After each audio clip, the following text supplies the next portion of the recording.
हजरात एक जरूरी ऐलान सुनो।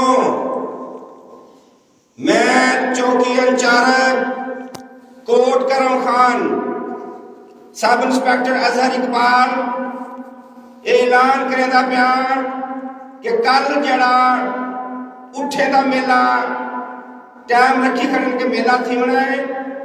गवर्नमेंट पंजाब ने हूँ मेले ते पाबंदी लाई हुई है। तमाम लोगों को मुतला किया वेंदे कि कोई बंदा इ मेले विच ना आवे।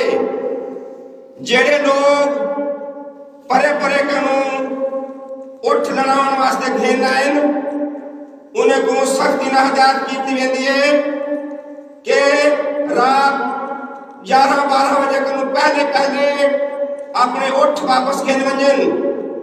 कोई सवेरे मेले में शामिल था हूँ दे खिलाफ पर्चा देते हूँ को हवाला ते बंद किया वैसे।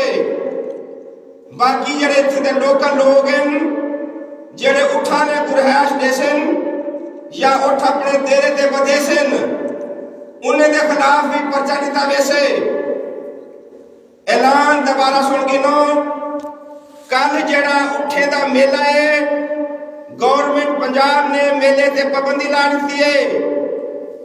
किसी बड़े ना खुशगवार वाक्य ना थी वने ही वास्ते तमाम लोगों को मुतला किया वेंदे कि सवेरे कोई बंदा मेले विच ना आवे। मेला कैंसल थी गए उठे वाले अपने अपने उठ वापस खेल वंजन नहीं तो उन्हें दे खिलाफ कार्रवाई की वैसे।